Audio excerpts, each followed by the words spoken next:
1857 کے اندر پھر جنگ ہوئی، مسلمانوں کا خون بہا۔ مراد آباد میں آج بھی گنج شہیدوں کا خزانہ ایک قبرستان ہے جس کا نام ہے، جس کے اندر ہزاروں شہید ہو کر کے دفن ہو گئے، قبرستان کا نام گنج شہیدہ ہو گیا۔ لیکن تحریک دبی نہیں، یہاں بھی ختم ہوئے۔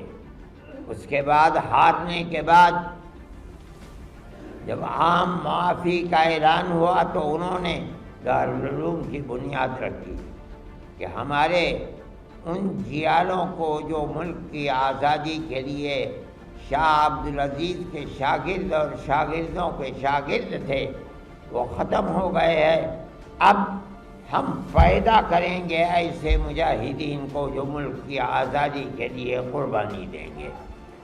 سن 66 کے اندر 1866 میں دارالعلوم دیوبند کی بنیاد، ابھی تک کوئی ہندوستان کے اندر پارٹی نہیں تھی، دارالعلوم کی بنیاد رکھی دیوبند کے اندر۔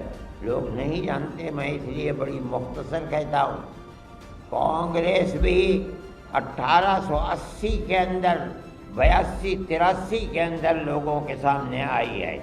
اس کے بعد کانگریس جب آئی تو وہی مسلمان جو جنگ آزادی کے لیے قربانی دے رہا تھا وہ پھر آ کر کے اس نے کانگریس کو اٹھایا۔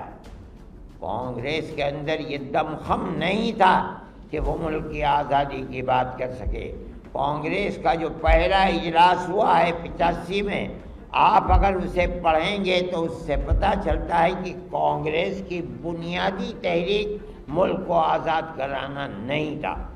کانگریس تو اس لیے بنی تھی تاکہ ملکہ برطانیہ اور ہندوستان کے درمیان میں جو لوگوں نے خلا پیدا کر دیا ہے، غلط فہمی پیدا کر دی ہے، اس کو ختم کر کے آپس میں ایک دوسرے کو قریب کرایا جائے۔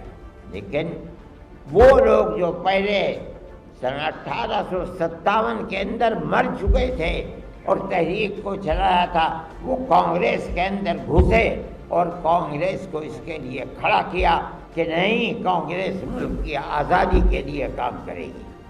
چنانچہ کانگریس نے اپنے رخ کو بدلا، مجبور ہوئی کانگریس، اور کانگریس نے ملک کی آزادی کو اپنا نصب العین اور اپنا مقصد بنایا۔